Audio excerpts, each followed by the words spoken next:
नमस्कार, आपण पाहतो आहात युग बदल न्यूज मराठी। दीक्षांत संचलन सोहळा अकोला पोलीस प्रशिक्षण केंद्रातून 851 महिला शिपायांचे प्रशिक्षण पूर्ण। अकोला दिनांक 12 फेब्रुवारी 2024 पोलीस प्रशिक्षण केंद्राच्या सत्र क्रमांक 64 मधील 851 महिला प्रशिक्षणार्थ्यांचे प्रशिक्षण पूर्ण झाल्याने दीक्षांत संचलन समारंभाद्वारे त्यांना पुढील सेवेत रुजू होण्यासाठी शुभेच्छा देण्यात आल्या। पोलीस अधीक्षक बच्चन सिंह यांच्या अध्यक्षतेखाली आज दीक्षांत संचलन सोहळा पार पडला।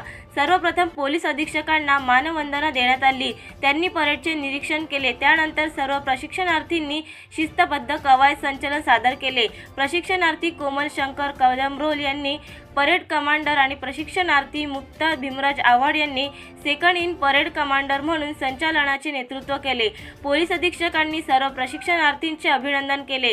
ते म्हणाले की प्राप्त केलेल्या ज्ञानाचा पूर्णपणे वापर करून नागरिकांना सेवा द्यावी, आदर्श माणूस व आदर्श पोलीस म्हणून नावलौकिक मिळवावा, कायद्याचे अद्ययावत ज्ञान तसेच CCTNS प्रणालीचे ज्ञान आत्मसात करून त्याचा आपल्या कामकाजात अचूक वापर करण्याबाबत त्यांनी मार्गदर्शन केले।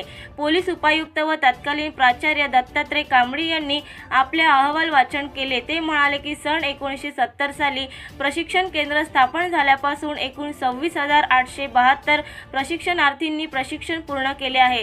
आताच्या तुकडीच्या अंतिम परीक्षेचा निकाल 100% इतका लागला आहे। प्रशिक्षण केंद्रात राबविण्यात येणारे उपक्रम, पुरविण्यात आलेल्या सोयी सुविधांची त्यांनी माहिती दिली।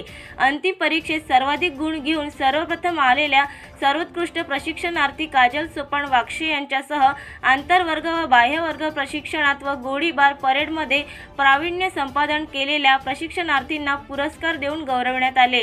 केंद्राचे प्राचार्य अभय डोंगरे, उपप्राचार्य कैलास जयकर, राखीव पोलीस निरीक्षक विनोद तांबे, सत्र संचालक पोलीस निरीक्षक उदय सोयस्कर, प्रमुख लिपिक सचिन भाऊराव सांगडे व मंत्रालयीन कर्मचारी यांच्यासह प्रशिक्षण केंद्रातील सर्व आंतरवर्ग व बाह्यवर्ग अधिकारी कर्मचारी यांनी परिश्रम घेतले। राखीव पोलीस निरीक्षक विनोद उत्तमराव तांबे यांनी आभार मानले।